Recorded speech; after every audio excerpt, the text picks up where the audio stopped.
In primetime news this evening, Portland businessman and co-accused found guilty of murder.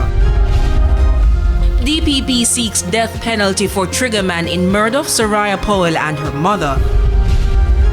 And ex-policemen say tough journey ahead for new commissioner.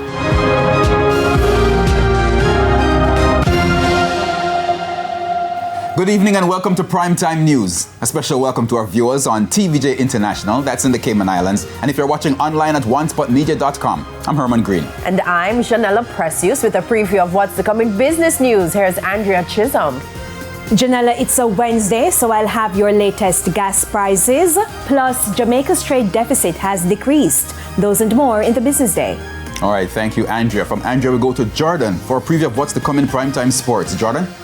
Well, Herman, I'll give you all the big announcements for the Issa Grace Kennedy Boys and Girls Championships. The launch is currently on, and you can see that on TVJ Sports Network.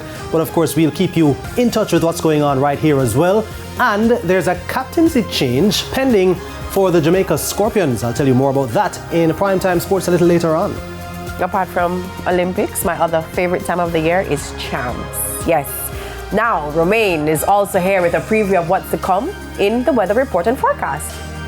Thank you, Janella. We have generally fair skies expected across most of the area for the remainder of this week.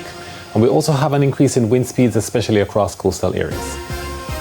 All right, thanks, Romain. There's also sports commentary and E-Prime in the newscast. But before the break, here's our feedback question. And this evening we are asking, what do you want a new commissioner of police to bring to the job? You can share your comments online, facebook.com/televisionjamaica or on X at TVJ News Center. Please stay with us. Primetime News returns after this break.